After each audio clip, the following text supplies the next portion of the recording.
Good afternoon and welcome to Lunchtime Poetry.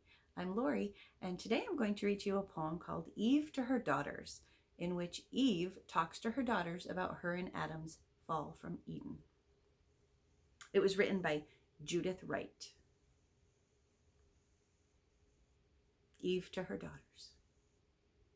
It was not I who began it, turned out into drafty caves, hungry so often, having to work for our bread, hearing the children whining. I was, nevertheless, not unhappy. Where Adam went, I was fairly contented to go. I adapted myself to the punishment. It was my life. But Adam, you know, he kept on brooding over the insult, over the trick they had played on us, over the scolding. He had discovered a flaw in himself, and he had to make up for it. Outside Eden, the earth was imperfect. The seasons changed. The game was fleet-footed. He had to work for our living, and he didn't like it. He even complained of my cooking. It was hard to compete with heaven. So he set to work. The earth must be made a new Eden, with central heating, domesticated animals, mechanical harvesters, combustion engines, escalators, refrigerators, and modern means of communication, and multiplied opportunities for safe investment and higher education for Abel and Cain, and the rest of the family. You can see how his pride had been hurt. In the process, he had to unravel everything, because he believed that mechanism was the whole secret. He was always mechanical-minded. He got to the very inside of the whole machine, exclaiming as he went, "So that is how it works. And now that I know how it works, why, I must have invented it."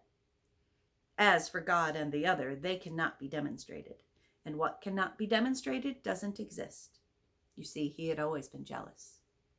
Yes, he got to the center where nothing at all can be demonstrated, and clearly he doesn't exist, but he refuses to accept the conclusion. You see, he was always an egotist. It was warmer than this in the cave. There was none of this fallout, I would suggest, for the sake of the children, that it's time you took over. But you are my daughters. You inherit my own faults of character. You are submissive, following Adam even beyond existence.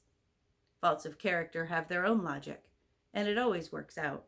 I observed this with Abel and Cain. Perhaps the whole elaborate fable, right from the beginning, is meant to demonstrate this. Perhaps it's the whole secret. Perhaps nothing exists but our faults. At least they can be demonstrated. But it's useless to make such a suggestion to Adam.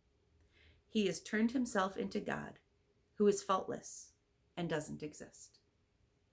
And that is Eve to Her Daughters by Judith Wright. I hope that you have enjoyed this edition of Lunchtime Poetry. I'm Lorie, and you can find me here every day at noon in the month of April at the Manlius Library YouTube channel. If you have any questions or suggestions or a favorite poem you'd like to share, please send me an email at lfinger@manliuslibrary.org.